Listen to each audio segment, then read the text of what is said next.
No, no, he wouldn't do that. He wouldn't treat me that way. She whispered into the darkness, her voice shaky. He promised. He promised. Despite her exhaustion, sleep came only in fits and bursts, filled with nightmares of being left alone, of faceless figures pointing at her growing belly in judgment.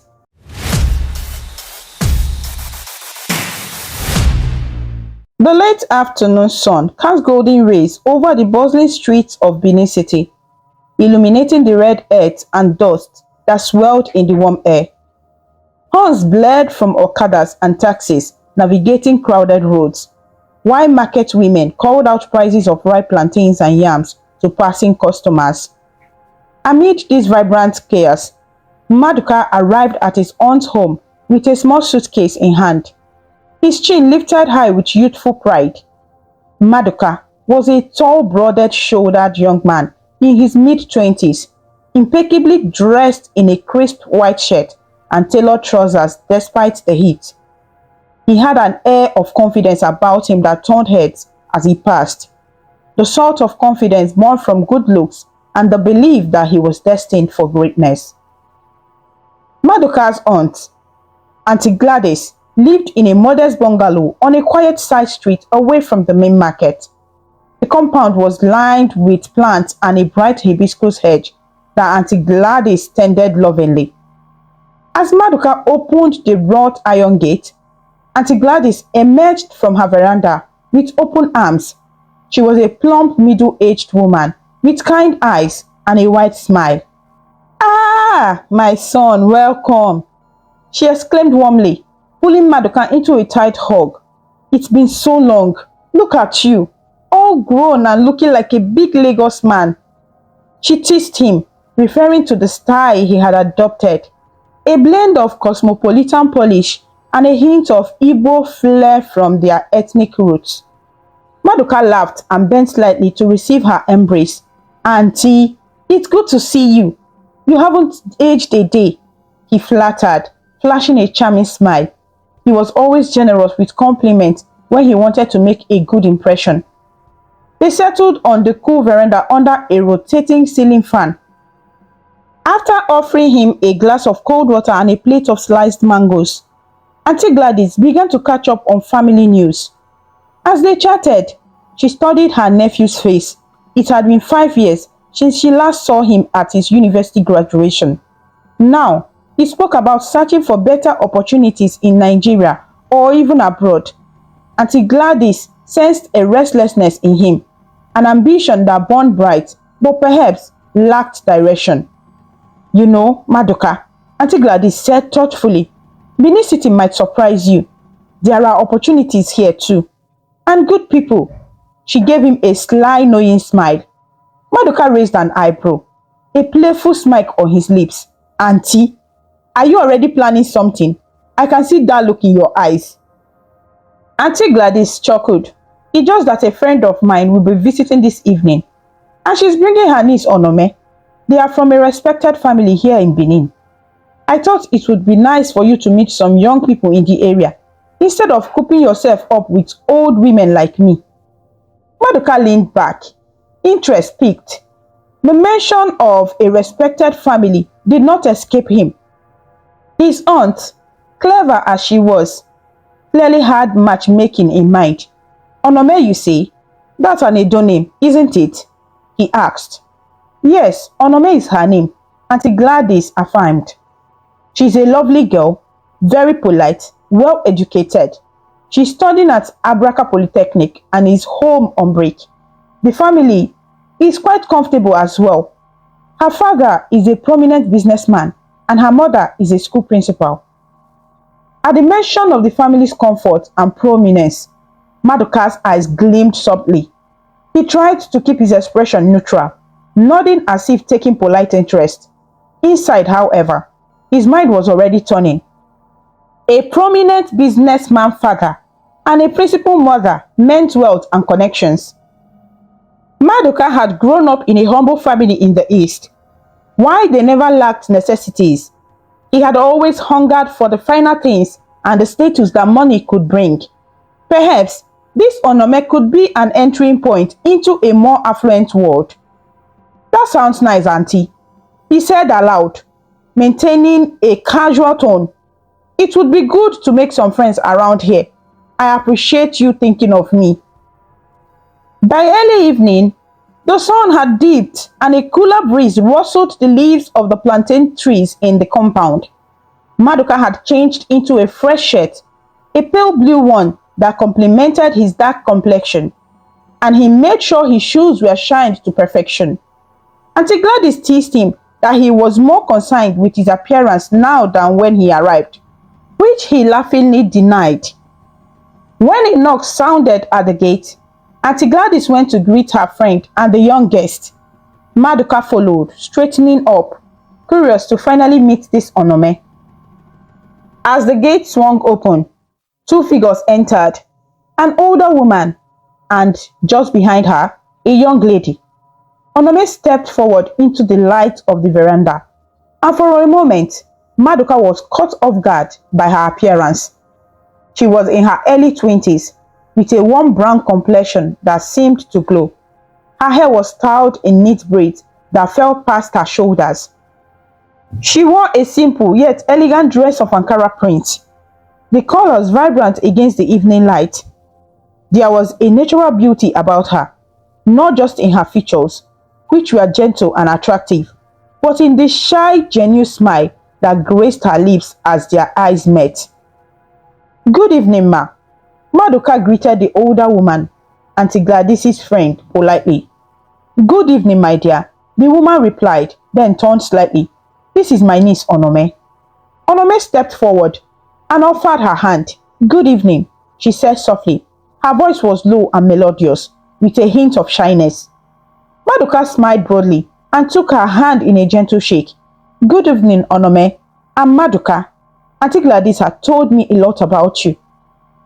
He noticed the slight widening of Onome's eyes and a bashful glance towards Auntie Gladys, which told him that Onome likely had no idea of her aunt's matchmaking plans.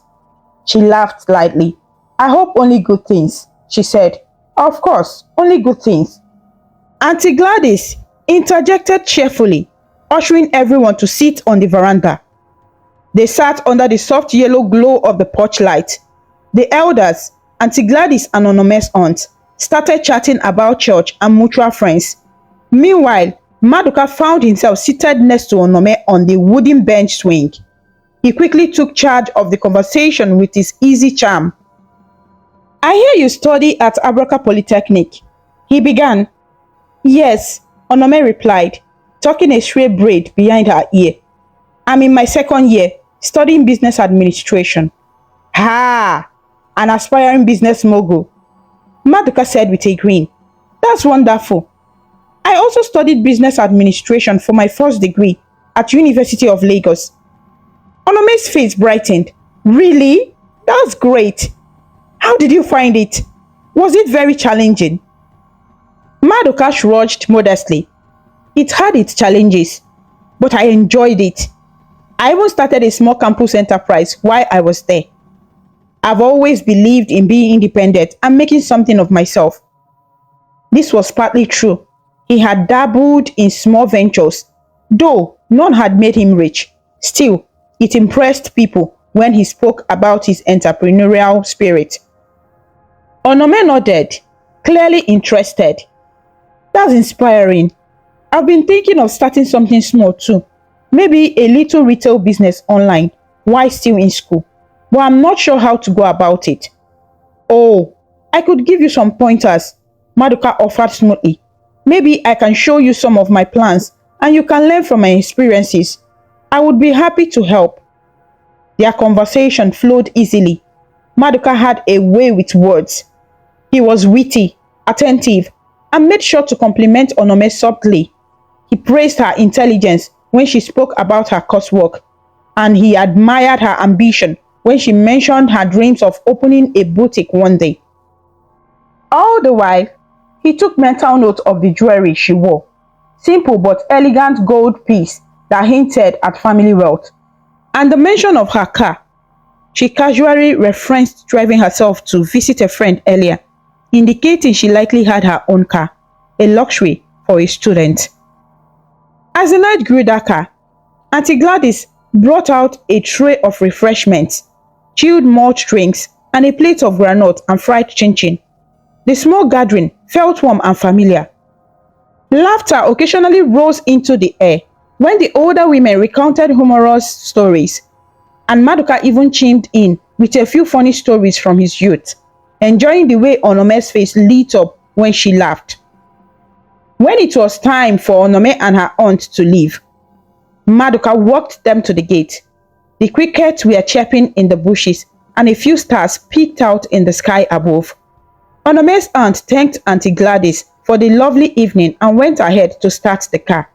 Giving a knowing glance towards the young pair lingering by the gate, Maduka turned to Onome, lowering his voice slightly as if sharing a small secret. "It was really nice meeting you, Onome. I'm glad I decided to visit my aunt. Otherwise, I might never have met such a wonderful person." Onome smiled, and this time it was a more confident smile. "It was nice meeting you too. I had a great time talking to you.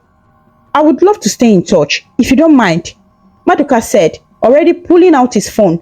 "Maybe we can meet up while you are still in Benin for the break. I could show you some interesting places around town, or we could grab lunch."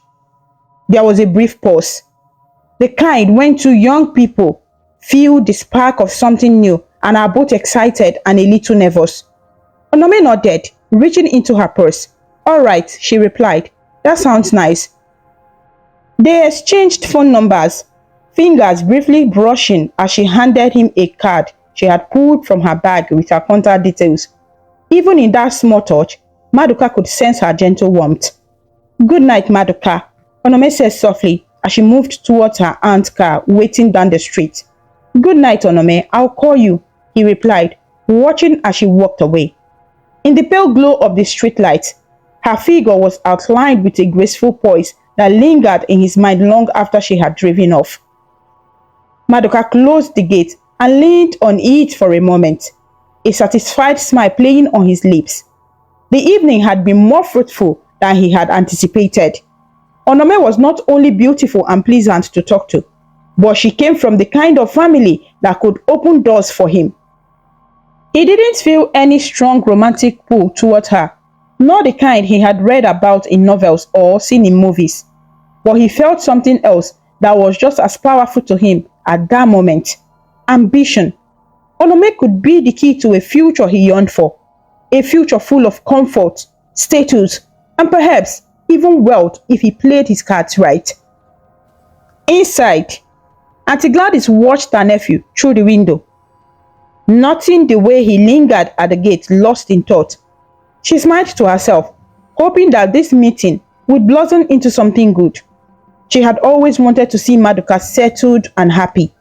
As for Maduka, he pushed off the gate and turned back towards the house, excitement and calculation shining in his eyes. The wheels of a plan, or perhaps destiny, has been set in motion that night in Benin City. True to his word, Maduka called Onome the next day. What began as a simple lunch date at a popular eatery in Benin City soon blossomed into a regular companionship. Over the remaining weeks of Onome's break from school, they were nearly inseparable. They strolled through the well-tended gardens of the city King Square on lazy afternoons, sharing packets of roasted groundnuts as they talked about their childhood and dreams. They attended a couple of social events together. Once, a friend of Auntie Gladys had a daughter's birthday party, and Maduka invited Onome as his guest. She came dressed in a lovely floral dress, and several of Auntie Gladys' friends complimented them, saying what a fine couple they made. Each time, Maduka had smiled graciously, while Onome blushed with happiness. For Onome, these weeks felt like something out of a beautiful dream. She had never had a serious boyfriend before. Her studies and the watchful guidance of her strict but loving parents had kept her focused. But with Maduka, she felt a thrilling new freedom. He was attentive and caring, or so it seemed. He listened to her stories about life in Abraka, laughed at her jokes, and held her hand when they walked in the evenings. When he dropped her off at home, he would always say good night with a respectful bow to her mother or father if they peered out the window, establishing himself as a well-mannered young man. Maduka played his part to perfection. He knew the value of patience in a long con. Each day he spent with Onome, he made sure to deepen her trust. He shared selectively edited tales of his own life, painting himself as a hard-working self-made man. He told her how he had lost his parents at a young age, a lie that made her eyes misty with sympathy, and how he had been supporting his younger siblings through school. In truth, his parents were still alive and well back in the village. He just rarely sent money home, preferring to spend what he earned on himself. He portrayed himself as kind and responsible. Exactly the sort of a man a woman might dream of building a future with. Onome introduced Maduka to her parents formally one Sunday afternoon after church. They invited him for Sunday lunch at their spacious home in the GRA, a neighborhood known for its leafy streets and affluent residents. As Maduka drove through the gates of the Okoje family residence, he couldn't help but be impressed.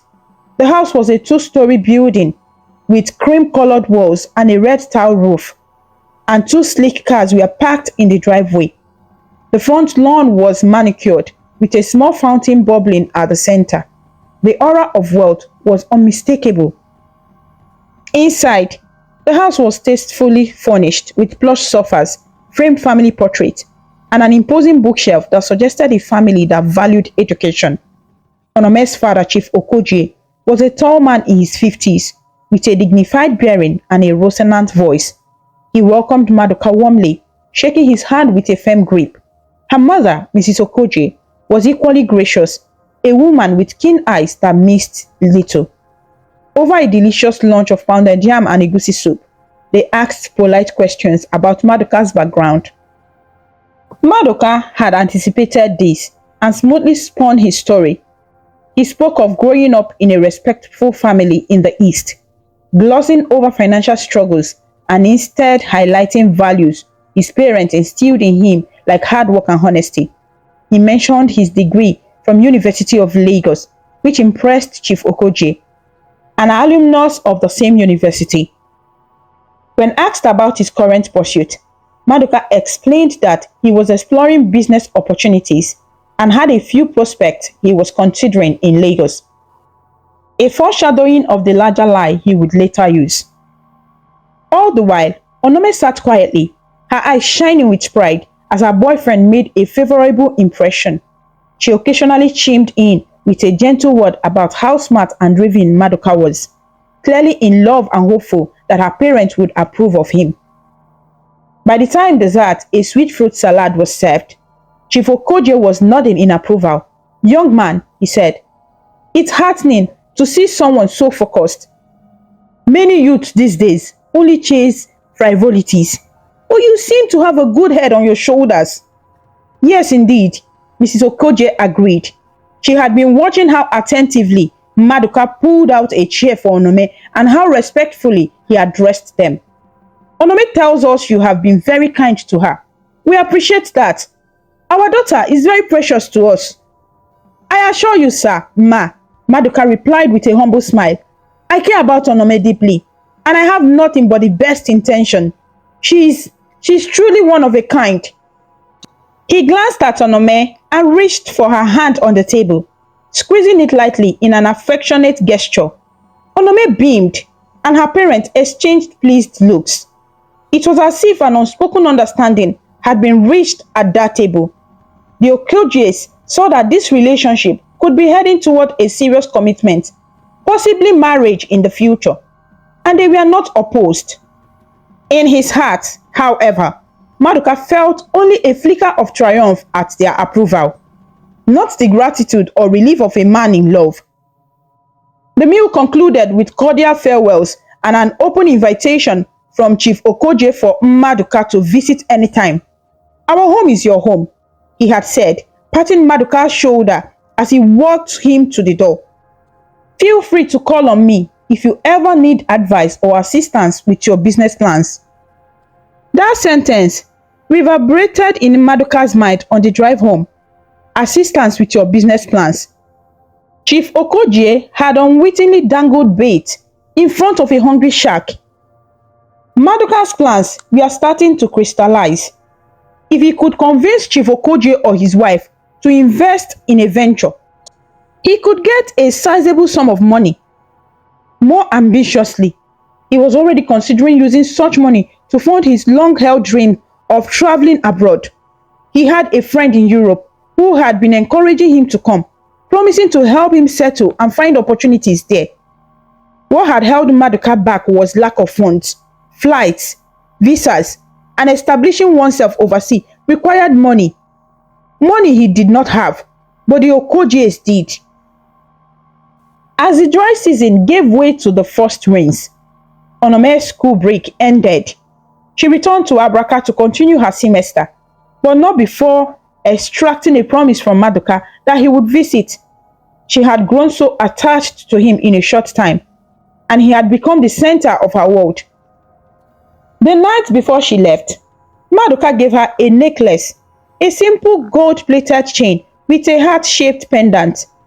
It was not particularly expensive, but to Onome, it was the most beautiful gift she had ever received because it came from him. She hugged him tightly, tears in her eyes at their impending separation, even though it would only be for a few weeks until he visited. "I'll call you every day," he assured her, stroking her back as they stood in the shadows of her family's front porch that evening. Thunder rumbled softly in the distance as a gentle rain began to fall, the scent of wet earth rising around them. "And before you know it, I will be there in Abraka with you. Focus on your studies, okay? I'm proud of you." Onome pulled back to look at him, her eyes searching his. "I wish you didn't have to stay behind," she whispered, "but I know you are working on those business plans. I believe in you, Maduka. I really do. One day, you are going to be a successful man.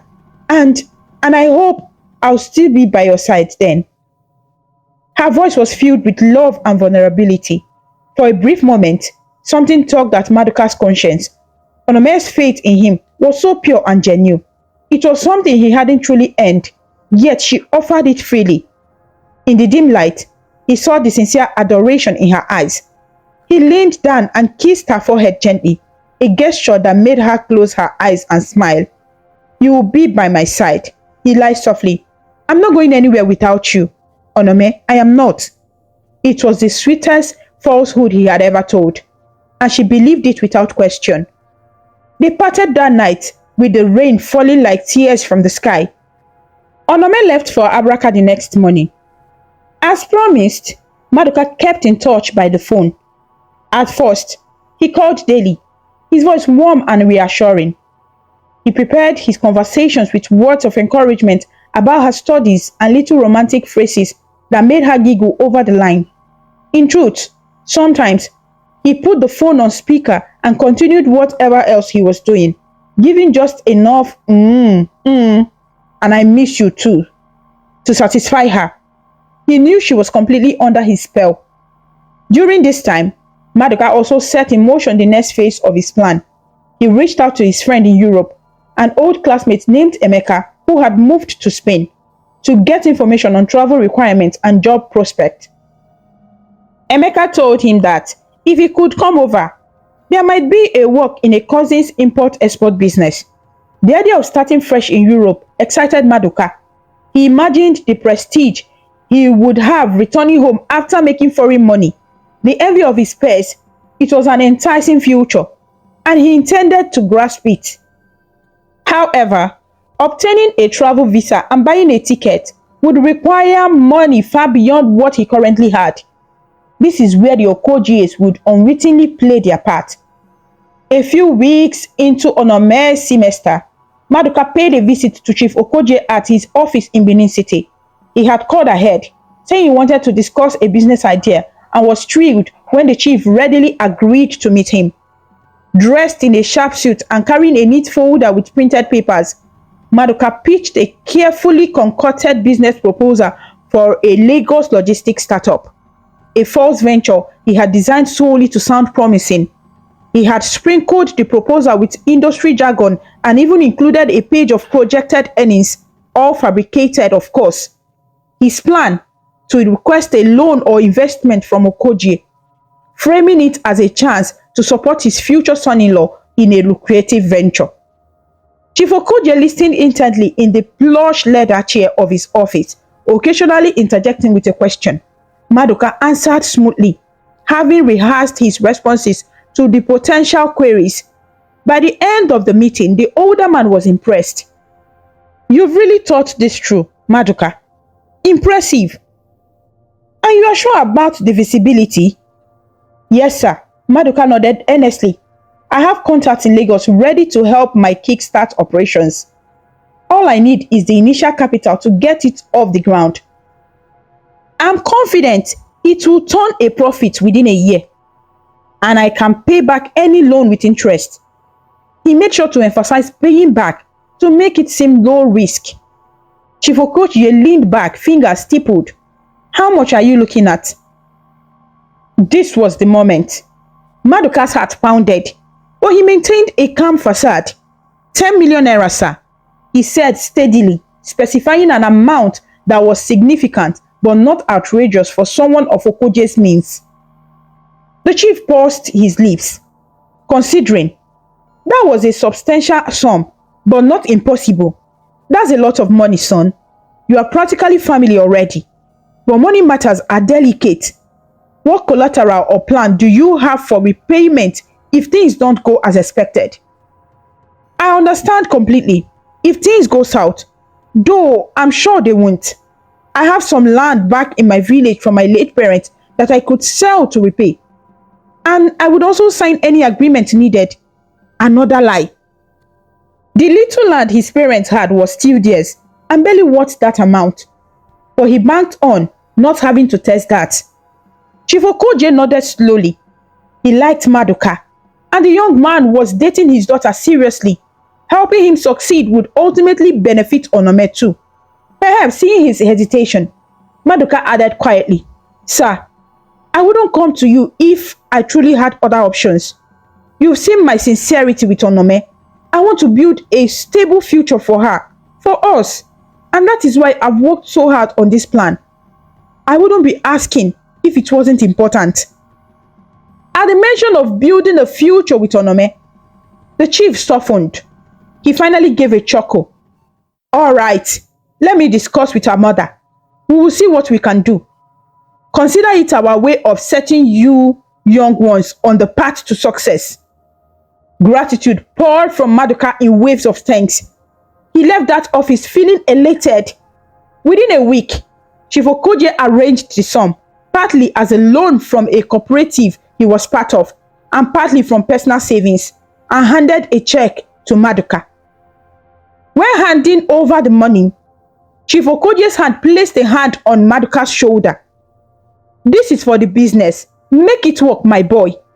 You have my trust. Perhaps when you start seeing profits, we can talk formally about you and Onome taking the next step. Absolutely, sir. Maduka responded with a broad smile, pocketing the check. I'm deeply grateful. I won't let you down. He had immediately gone to the bank, deposited the check, and initiated the process of converting a large portion to dollars for his travel plan. Everything was falling into place. During this time, his calls to Onome became a bit less frequent under the excuse of being very busy organizing the new business. She understood and was excited for him. One evening, she called him brimming with joy. She had just aced an important test at school and wanted to celebrate with him over the phone. Her laughter was like chiming bells as she recounted how she topped her class. Maduka congratulated her, but his mind was elsewhere. His visa application had just been approved, and he was booking a flight for the following week. There was one loose thread he hadn't expected. Onome missed her period. A week after receiving the money, Onome confided to him in a trembling voice over the phone that she had taken a pregnancy test, and it was positive. Maduka nearly dropped his cell phone when he heard. His thoughts raced. This was a complication he had not factored in. How could this happen now? He had been careful, hadn't he? Then he recalled one passionate weekend where he visited her in Abraka and the protection they used failed. They had both decided not to think too much of it at the time, caught up in their passion and youth. Now the consequences was real. A baby? If Onome was pregnant, her parents would expect marriage immediately. That could unravel everything. He wouldn't be able to leave for Europe as planned. Not with a pregnant fiancée tying him down.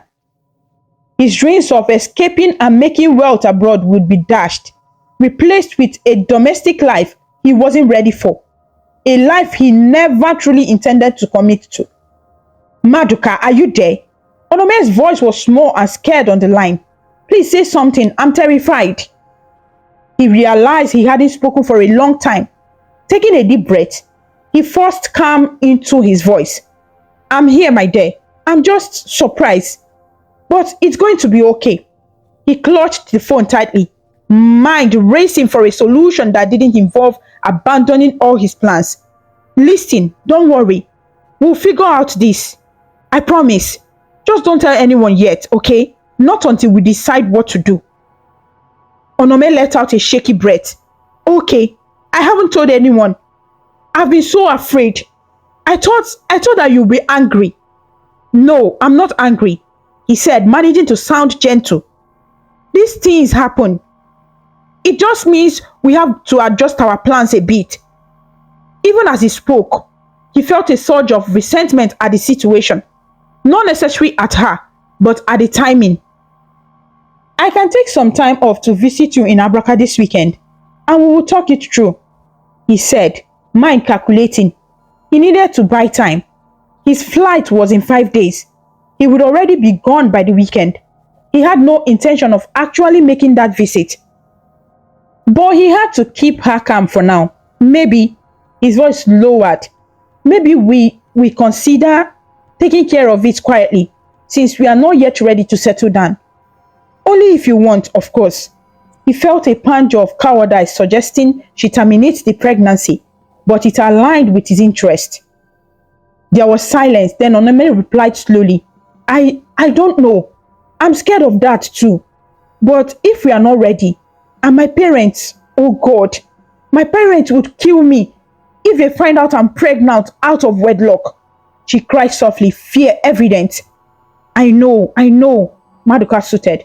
That's why it might be better to do it quietly. I will support you through it, okay? You're not alone. Tears of relief and despair mingled in her voice. Okay, please come. I can't do this by myself, she whispered. I'll be there, he lied again. You can look into where it can be done safely. Maybe at a private clinic. And when I arrive, we'll handle it together. Everything will be fine, Onome. After hanging up, Maduka sat in the dark of his room, phone still in hand, heart pounding. The guilt that had earlier tugged at him returned with force. What was he doing? He had just calmly persuaded the woman who loved him to consider an abortion, all to avoid derailing his ambitions. He felt a momentary urge to drop everything and do right by Onome. Maybe he could postpone the trip, marry her, raise the child. It would mean giving up the grand life he envisioned, but it would be the honorable thing. His face hardened as he dismissed the thought. Honorable thing. When had that ever gotten him anywhere? Life, he believed, was about survival and success. People got hurt all the time in that pursuit. It was nothing personal. He convinced himself that Onome would be fine eventually. She was young. She would move on from him in time. Perhaps her family would arrange another marriage for her down the line. Yes, this would just be a small heartbreak in her life story. That night, he called Emeka and confirmed his impending arrival, bragging about how he had secured the funds. He even chuckled about the pregnancy scare, treating it as an anecdote. Women, eh? Ha! He said casually to his friend over the phone, you have to be careful anyway. I told her to handle it. I'll be long gone. Emeka withstood in surprise and mild disapproval, but laughed along uneasily. Just be careful, Maduka, his friend warned. These things have a way of catching up if not handled well. Maduka rolled his eyes after hanging up. Superstitions, he thought. There was no problem. A fresh start and money could fix it. In a few days, he would be flying above the clouds, leaving all this mess behind him. Friday came, the day Maduka had promised to arrive in Abraka to support Onome. All week, Onome had been holding herself together with that hope. Each morning she woke up nauseous and scared, the reality of her condition weighing on her. But she reassured herself that once Maduka arrived, everything would be bright. He would know what to do. They would quietly take care of the problem. And in a few years, when they were truly ready, they would have a family properly. She had even gone as far as to inquire at a discreet private clinic in a nearby town through the help of a female classmate, under the guise of asking for someone else. The doctors there agreed to perform a termination if she came in soon. The sooner the better, they've advised, for safety. Onome scheduled it tentatively for Saturday morning, expecting that by then, Maduka would be by her side to hold her hand through it. But as Friday afternoon turned to evening, there was still no sign of Maduka. Onome sat on the veranda of her off-campus hostel, her overnight bag packed and ready for the trip to the clinic the next day. She checked her phone constantly. Each passing hour without a call or text from him was like another crack in her already fragile heart. She dialed his number for the 10th time that day, and for the 10th time, it rang without answer. No response to her text messages either. With each unanswered call, her anxiety grew. Where was he? He had not sounded any alarm during their calls earlier in the week. On Wednesday, he had said, "Just 2 more days, my dear. Hang in there. I will see your beautiful face soon." What could have happened? Night fell, and the cricket outside chirped relentlessly. Onome's roommate was away for the weekend, so she sat alone under the single bulb in their small living room. She couldn't bring herself to eat dinner. The plantain chips she had nibbled on earlier lay still on the table. She tried calling him again at 8 p.m. This time the phone didn't even ring.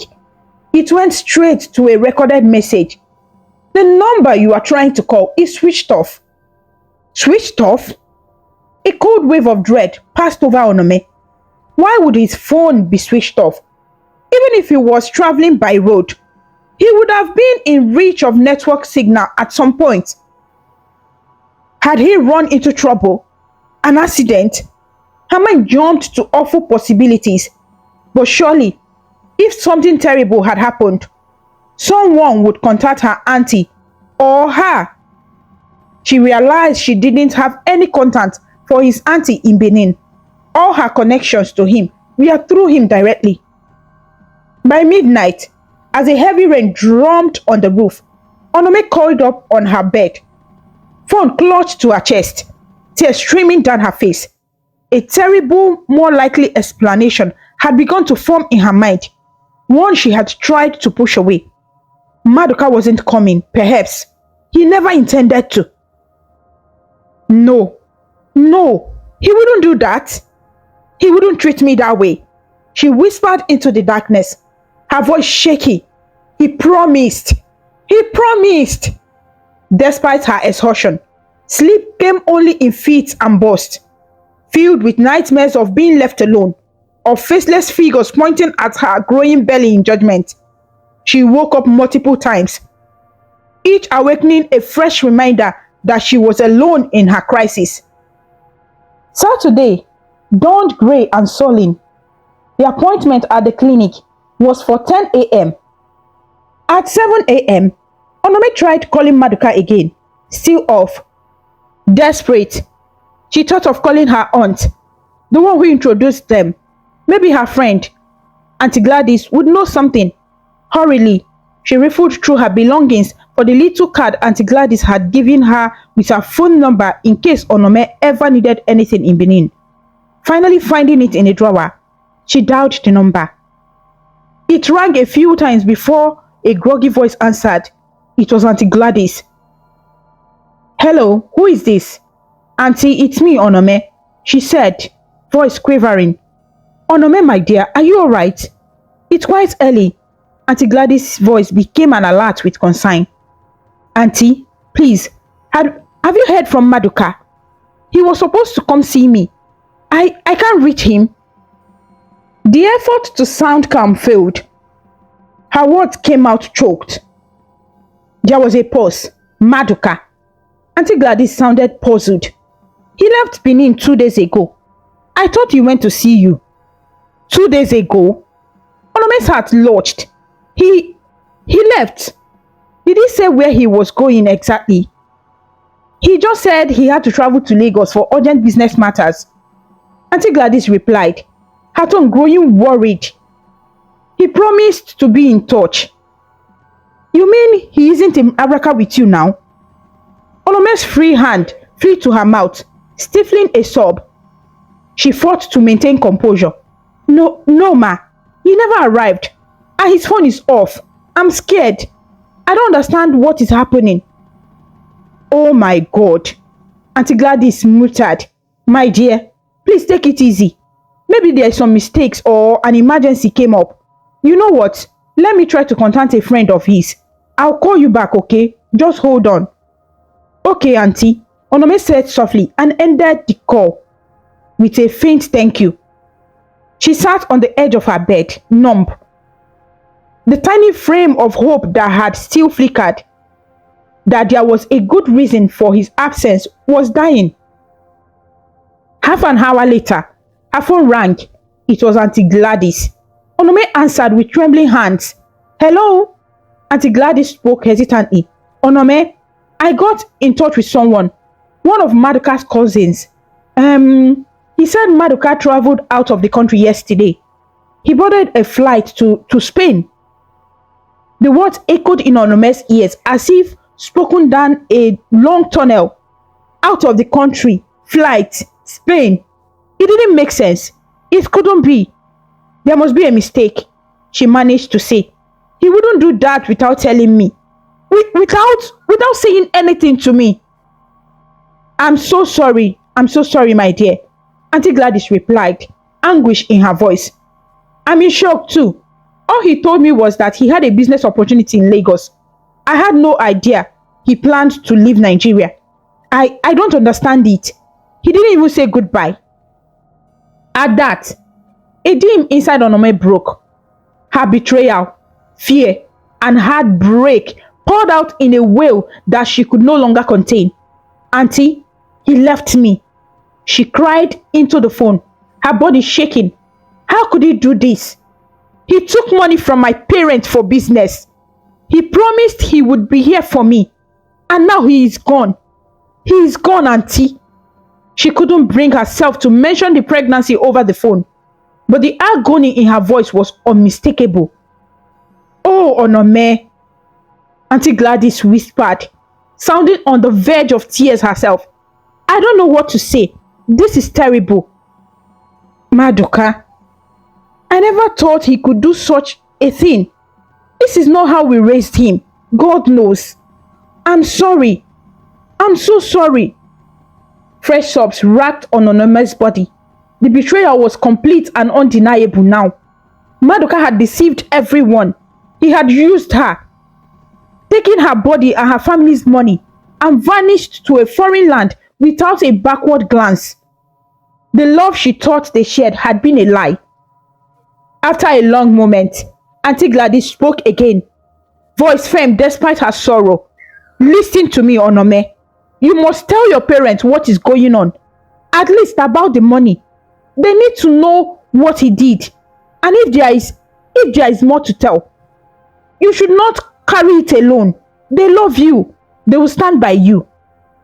Onome's breath hitched. Tell her parents?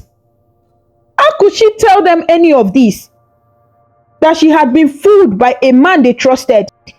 And worst of all, that she had given herself to him and now carried his child.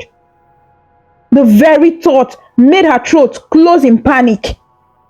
"I can't," she whispered. "Not yet. I need to think." She couldn't bear to hear her mother's tears or see the disappointment in her father's eyes. Not now. Possibly not now. They ended the call with Auntie Gladys, urging her again to confide in her family and promising to keep trying to reach Maduka. But both of them knew it was likely futile. All strength seemed to have left Onome. She cancelled the driver who was supposed to take her to the clinic that day. She couldn't go through with the procedure alone in her state of mind. Instead, she spent the entire day in bed, curtains drawn, as the reality sank deeper like a stone in her chest. She felt utterly hollow and yet brimming with pain at the same time. If tears could run dry, hers eventually did by the second day. On Monday, when she didn't show up for the classes or respond to her roommate calls, her close friend Efe came to check on her at the hostel. Efe found Onome coiled up under a blanket, face swollen from days of crying.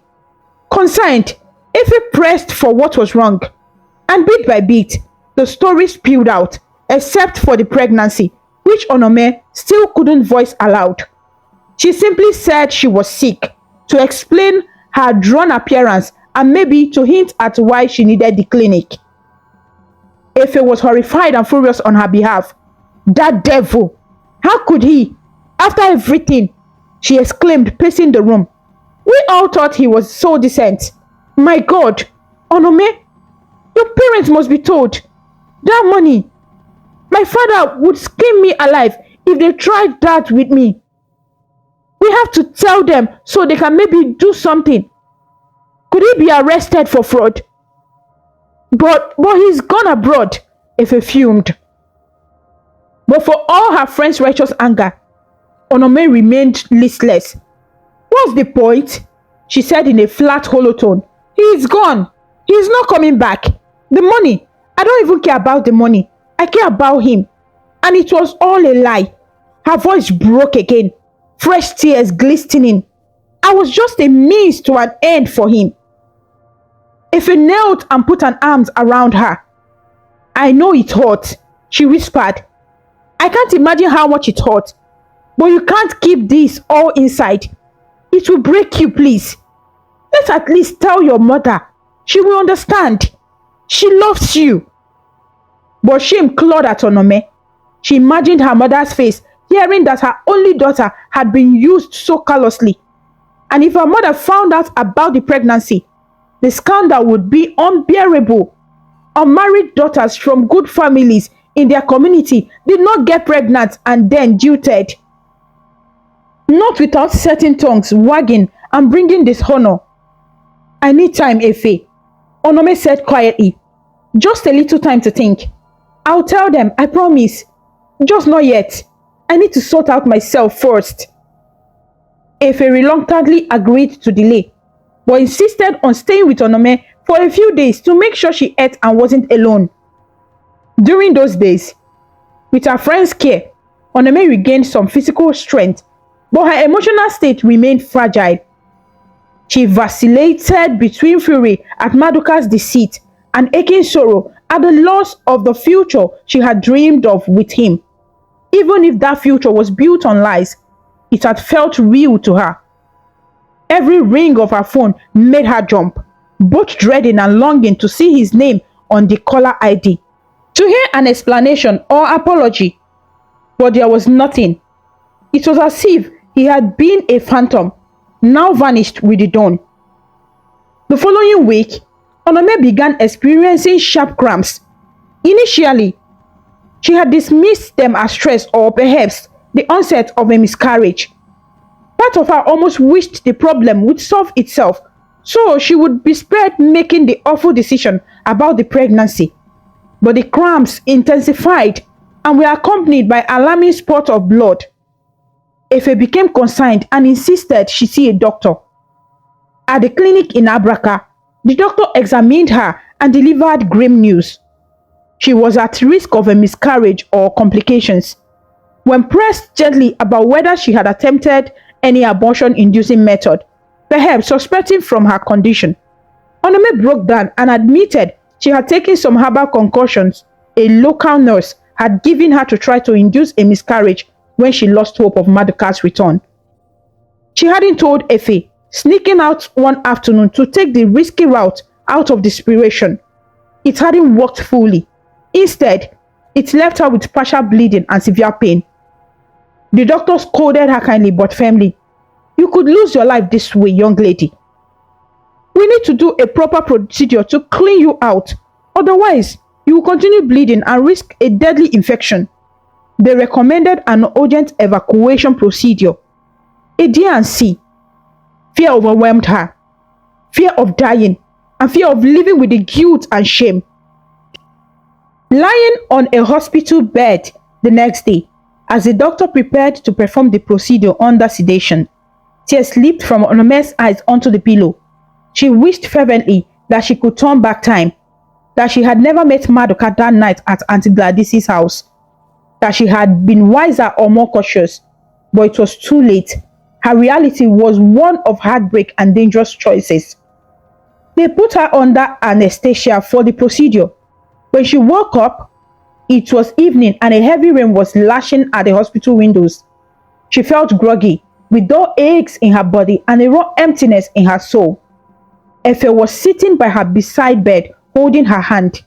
"It's done," her friend said softly. "You are going to be okay." Onome wasn't sure she would ever be okay again. Yes, physically, she stabilized over the next day. The doctor said they wanted to keep her overnight just to monitor her. That night, Efe dozed off in the chair. Onome lay awake watching the rain. Each raindrop streaking down the glass felt like a companion to her tears. In that silent midnight hour, grief and anger swelled inside her, coiling into a tight knot. Her life felt ruined at its very dawn. The man she loved, or thought she loved, had thrown her away like garbage. The money her father invested was gone, likely never to be seen again. And now she had lost her child. A child she hadn't even been sure she wanted in the first place, but whose loss still cut deep. Shame awaited her at home. Even if her parents forgave her, she knew she would forever carry this scar. As lightning flashed across the sky, illuminating the small hospital ward, Onome clenched her teeth. Her tears poured down her cheeks, and she whispered into the emptiness, calling out the name of the one who had done this to her. "Maduka," she breathed, her voice trembling with a mix of love, lust, and hatred found. Her whisper grew louder, followed by the injustices she had suffered. "Maduka!" Efe stirred in her chair, waking, but Onome was unaware of anything now except the rolling of blood in her ears and the pounding of her broken heart. She sat up in bed, hands clutching the sheets as if she could tear through fate itself. Thunder boomed, rattling the window pane. "Maduka, you have destroyed me," she cried out in anguish. Efe jumped to her feet, startled and worried, reaching for her friend, but Onome was beyond consolation. With tears and rainwater reflecting on the wall, Onome raised a trembling hand as if reaching out to some unseen force. In that charged moment, her pain transformed into something fierce and otherworldly, as if the very element listened. "You will never know happiness for what you've done to me," she swore into the stormy night. Her voice was heavy with a depth of emotions that sent a chill down Efe's spine. "Hear me, Maduka," Onome continued, eyes shining with feverish intensity. "I loved you, and you betrayed and abandoned me. May my tears become a curse upon you. You will never enjoy marriage or the blessing of children," she vowed, each word ringing with prophetic weight. "On the day you will stand at the altar to wed, in front of all who know you, you shall turn into a goat, a lowly animal, for that is what you are in your heart. Your bride will flee from you in terror, and you will live in loneliness and shame. I curse you, Maduka. I curse you today. You will never know peace. You will never know peace. Maduka, may you know the pain of a broken life as you have given me. As the last of these dreadful words left her lips, a crack of lightning split the sky and the electricity in the hospital flickered, plunging the world into brief darkness. Efe gasped, fear gripping her as she held onto Onome. Onome, stop, please lie down, she pleaded. But Onome's energy suddenly left her as quickly as it had surged. She swayed, and Efe gently eased her back onto the pillow. Tears continued to spill from Onome's eyes, but her voice fell to a whisper again. The fight drained out of her. He left me to die, she murmured weakly. Why? Why did he do that to me? Efe stroked her friend's damp forehead, alarmed by the outburst. I'm here, she shushed, pressing the call button for a nurse with her other hand, worried that Onome was in shock or delirious. A nurse hurried in and Efe quickly explained that Onome was very distressed and perhaps in pain. The nurse administered a sedative to calm her down. As the medication took effect, Onome's sobs quieted, her eyes red and full of hurt. Looked up at Efe one last time. Don't let him get away with it, she whispered, barely audible. He can't just live happily after this. Efe nodded with tears in her own eyes. Shh, it's okay. Just rest now. Please rest.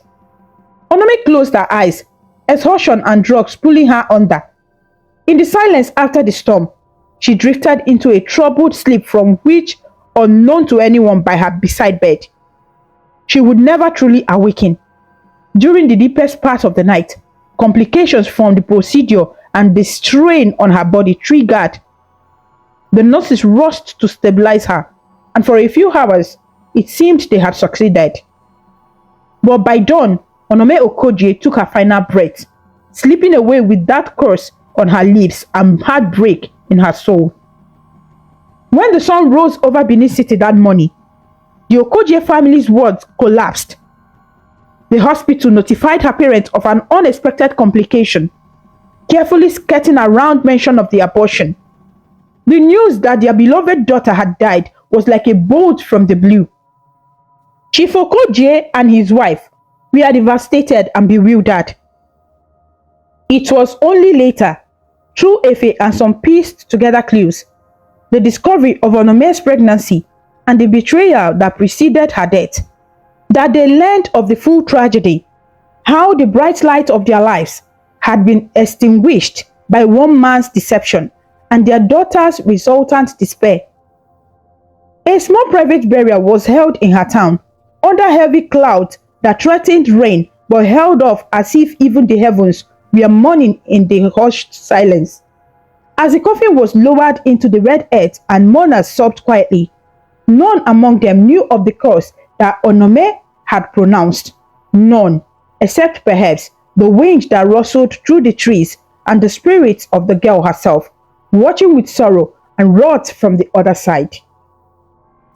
Years passed. The memory of Onome Okogie faded from the lips of those who once knew her, remaining only as a quiet pain in the heart of her grieving parents. As for Maduka, he went on to live the life he had so eagerly sought. In Spain, and later moving between other European cities, he chased success with the same cunning and determination he had shown in his youth. Fortune had a way of smiling on him, or so it seemed. He networked, worked odd jobs, and eventually started a small import business dealing in African fabrics and crafts, which prospered enough to grant him a comfortable life. If guilt for past deeds ever gnawed at him, he buried it deep, telling himself that what was done was done. Occasionally, in the still of night, Maduka would remember the look on Onome's face the last time he saw her or hear her voice in some distant dream. When those memories threatened his peace, he drowned them in fine Spanish wine or the excitement of a new city. Over time, the remorse dulled, and he assumed that whatever hurt he caused would have healed by now. He did not know, or chose not to know, of the tragedy that befell Onome. The news never reached him, and he never inquired. It was as if that chapter had been sealed away, and he looked only forward. Now in his early 30s, Maduka returned to Nigeria, a successful businessman in his own right. He moved to Lagos, the bustling economic capital, where he expanded his ventures and integrated into elite social circles. He was still handsome, his presence even more charismatic, with the polish of worldliness. Many saw him as a bachelor catch, a young man who had made good abroad and come home to settle. It was at one of these upscale social gatherings in Victoria Island that he met Adugo, the woman who would become his fiancée. Adugo was a beautiful, educated woman from an influential family in Lagos. Unlike the naive love of Onome, his relationship with Adugo was one of mutual social benefit and genuine affection. If Maduka did not love her with the pure, earnest heart that Onome had loved him, he at least felt comfortable and proud to have her by his side. Adugo adored him and believed she had found a cultured, ambitious partner to build a life with. Their courtship was brief but intense, and within a year of meeting, Maduka had proposed with a diamond ring, and wedding preparations were underway. Maduka's parents, overjoyed to see their son finally ready to marry, traveled from East to Lagos for the grand event. Auntie Gladys too was invited, though her relationship with Maduka had cooled after sudden departure years ago. She came out of familiar duty and curiosity about how her once wayward nephew had turned out. The wedding day dawned bright and sweltering hot, as many Lagos days are. There was not a cloud in the sky, and the air hummed with the energy of celebration. The church, a large ornate building in the heart of the city, was decorated lavishly with white and gold ribbon, bouquets of fresh roses and lilies, and a long aisle runner leading to the altar. Guests filled the pews, fanning themselves with programs and handkerchiefs while waiting for the ceremony to begin. In the side room of the church, Maduka stood in front of a tall mirror adjusting his crisp white bow tie for the 100th time. He was dressed in an immaculately tailored suit, a rich cream-colored tuxedo that complemented his dark complexion, and Italian leather shoes that gleamed with each step. He should have been the picture of confidence, yet those close to him noticed he was unnaturally pale beneath his well-groomed exterior. His best man and close friend, Tunde, gave him a light punch on the arm. "Nervous, bro?" Tunde teased, grinning. "Cold feet? It's not too late to run, you know." Maduka forced a chuckle and shook his head. "Never. I've been looking forward to this day." His words were true, yet the flutter in his stomach wouldn't settle. He chalked it up to the magnitude of the occasion. After all, even the boldest men felt jitters before saying "I do." But deep in his subconscious, something unsettled stirred. Perhaps it was the memory of another woman in a white dress he had once imagined. A fleeting image of Onome flashed through his mind when he saw Adugo in her bridal gown during the rehearsal. He had shaken it off quickly. This was no time for past ghosts. A knock on the door signaled that the bride had arrived at the church entrance and it was time to start. Tunde patted him on the back. "Let's get you married, man." The organ music swelled as the professional began. Maduka took his place at the front of the altar, heart pounding but a confident smile on his face. He glanced around at the crowd, a sea of familiar and unfamiliar faces. His parents sat in the front row, his mother dabbing tears of joy from her eyes, his father sitting tall with pride. Auntie Gladys was a few seats away, watching with a neutral expression. Adugo's family filled the opposite pews. Her father, a dignified-looking chief in a flowing agbada, and her elegant mother wearing a lace gele, both smiling graciously. The bridal train came first, flower girls strewing petals and bridesmaids in shimmering gold dresses gliding down the aisle. And then everyone rose and turned as the bride appeared on her father's arms at the double door of the church. A collective murmur of admiration passed through the congregations. Adugo was stunning. She wore a flowing white satin gown that tailored behind her like a cloud, and a delicate veil covered her face, through which her radiant smile was still visible. With each step towards Maduka, she moved with poise and joy. To an outsider, Maduka's face as he watched her approach looked like that of a man deeply in love. Perhaps in that moment, seeing the devotion in Adugo's eyes, he felt a stirring of true tenderness, something purer than ambition. He smiled broadly at her as Chief Okafor, Adugo's father, placed her hand in his at the foot of the altar. "You take care of my daughter now," the chief whispered with a chuckle, shaking Maduka's hand. "Always, sir," Maduka replied confidently.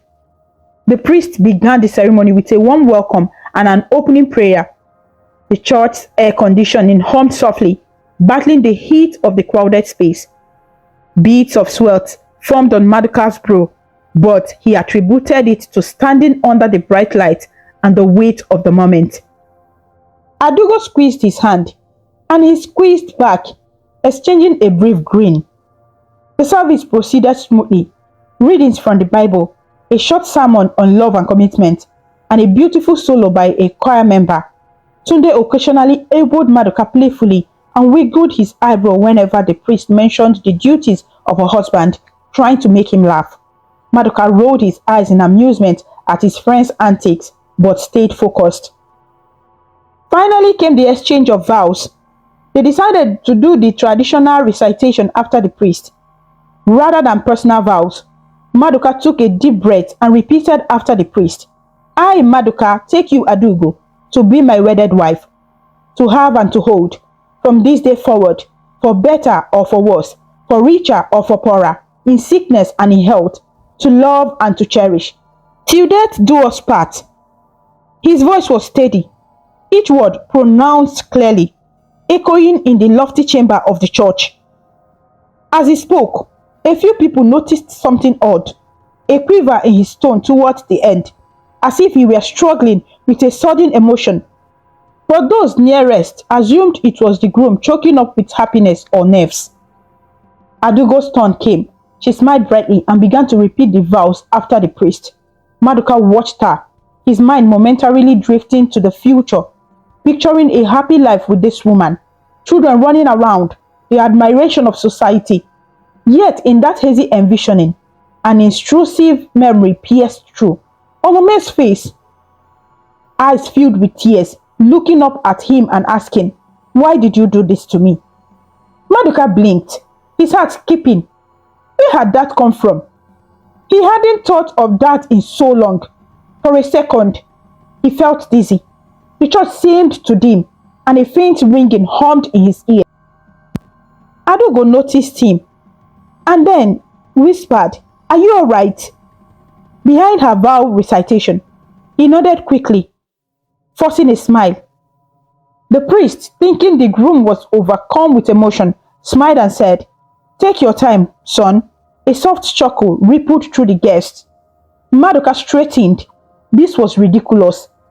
He told himself, focus, probably just lightheadedness. He hadn't eaten much all day out of excitement. Yes, that must be it.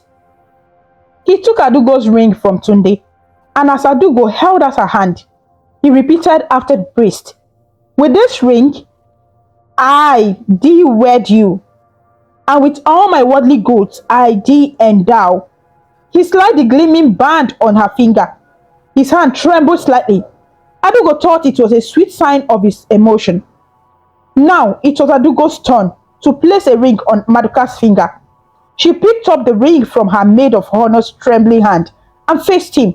As she began the phrase, "With this ring," Maduka suddenly felt an odd sensation, a heat in his chest, spreading outwards, It was as if the very blood in his veins had turned to liquid fire. He gasped softly, but it came out as a strange guttural sound that made the priest glance at him sharply. A murmur flowed through the congregation. Adugo paused, ring halfway up his finger. Concerned etching on her lovely features. Maduka, she mouthed slightly, her face questioning. Maduka opened his mouth to speak, to say he was fine, or perhaps not fine at all. But no coherent words came out. Instead, a strangled bleat emerged from his throat. Blah! Blah! A collective gasp swept through the church. Some people chuckled nervously, thinking the groom had made a joking sound to ease the tension. But Maduka's face was contorting, confusion and fear in his eyes. He felt an excruciating pain shoot through his limbs. His hands began to cramp and twist. He looked down in horror as his fingers began to fuse and coil, nails thickening into something like hooves. No, no, he tried to say, but all that came out was another bleating cry. Nah! Nah! Adugo screamed and jumped back, the ring clattering to the floor. The priest stumbled away as well, clutching his Bible to his chest, as if to ward off the evil. The congregation erupted in chaos. Some people screamed, others stood abruptly, craning to see what was happening, and a few of the older women began praying loudly in fear. Maduka doubled over, his legs buckling, his expensive trousers ripped at the seams as his legs shortened and shifted shape.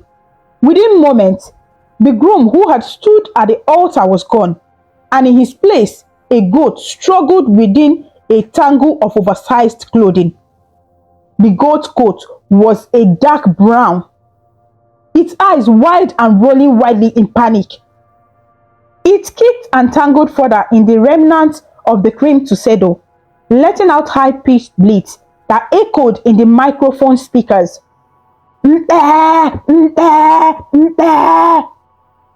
For a split second, silence fell, a collective shock freezing everyone in place. Then, pandemonium truly broke loose. The bride Adugo let out a wail of terror. The sight of a goat, where moments ago her beloved fiancé had been, was too much for her to process. She stumbled backward, nearly tripping on her gown. Her father and mother rushed forward. Her mother fainted at the surreal sight, and her father caught his collapsing wife while trying to shield his daughter. Take her away immediately. Chief Okafor backed to his relatives, waving frantically at Adugo. Two of her brothers grabbed the shaking bride under the arms and half led, half carried her quickly down the aisle and out of the church as she sobbed. On Maduka's side of the aisle, his mother had fallen to her knees, screaming her son's name. Maduka! Oh God! My God! What is it? Who did this thing to my son? She cried, reaching out towards the altar, even as others pulled her back in fear that whatever dark magic was at work might harm her too. Maduka's father stood stunned, one hand gripping the pew for support, his mouth opening and closing wordlessly. Auntie Gladys crossed herself repeatedly, trembling, her mind racing through possibilities. Was this some kind of prank, an attack by enemies, or something more supernatural? Tunde, the best man, had initially leaped away in shock, but seeing the goat entangled and bleating piteously, he felt a surge of pity and an odd certainty that this goat was Maduka. How? He could not fathom, but the goat's eyes held a distress that was uncannily human. Summoning courage, Tunde removed his suit jacket and cautiously approached. Easy, easy, he murmured, as if calming a wild animal. The goat that was Maduka fixed its gaze on him. Inside the goat's mind, Maduka was in panic, in pure panic.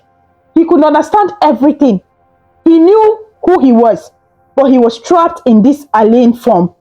He tried to speak but could only bleat. When Tunde approached, Maduka the goat recognized his friend and desperately inched forward, only to stumble as the clothes tangled around his legs. He managed to shake his way out of the shredded trousers, finally freeing himself from the clothes prison. Tunde gently draped his jacket over the goat's back, an absurd sight, but somehow the small act of decency calmed the animal's frantic movements. By now, many of the guests were fleeing the church, fearing they were witnessing witchcraft or a demonic manifestation. Some braver ones had their phones out, recording in disbelief, which later would spread on social media like wildfire.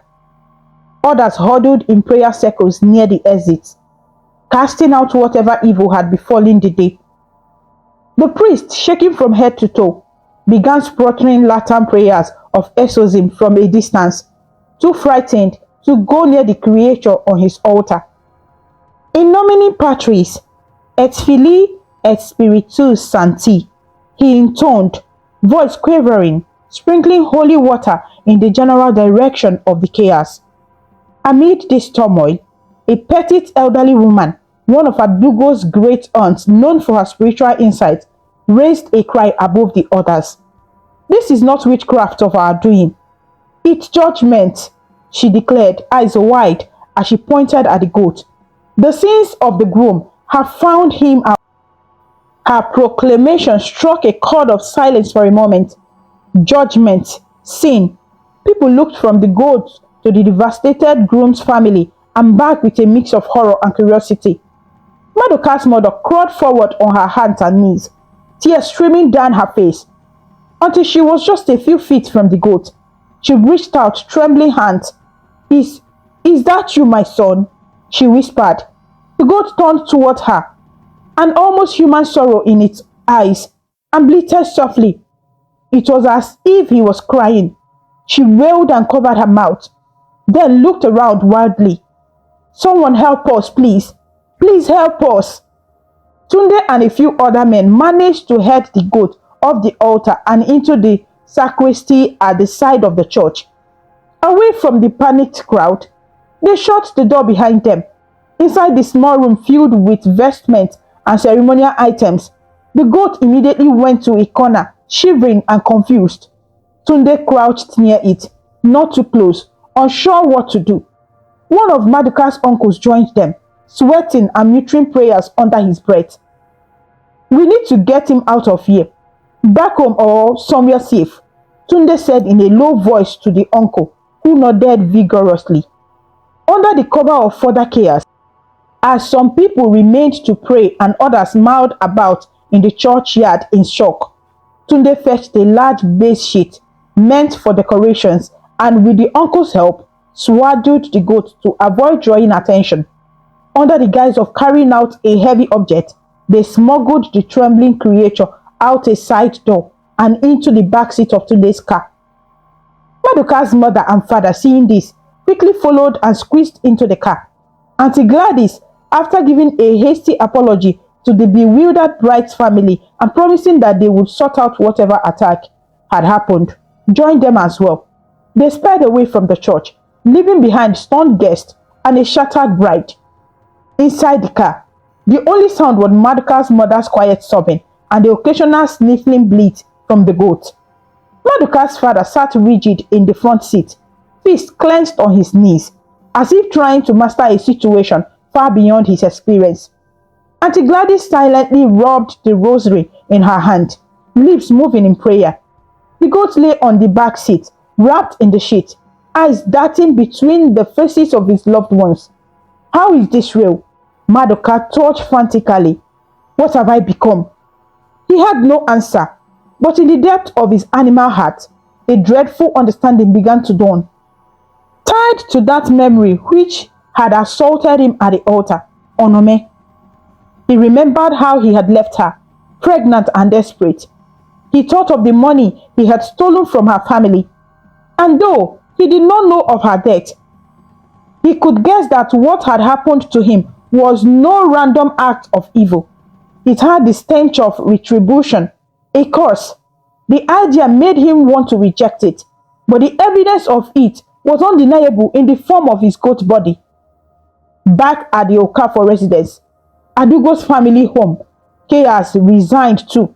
But that is another story. The engagement was broken in the span of a single horrifying hour. Adugo, inconsolably and terrified, refused to speak to anyone but her parents. Rumors spread among those present. Some speculated that Maduka was a secret cultist whose true form was exposed at the holy altar. Others whispered that perhaps an ex-girlfriend or jilted lover had placed a juju curse on him. The latter whispers grew in intensity as people recalled that he had spent years abroad and not much was known about his past relationships. Surely, some said, this must be the work of a woman scorned.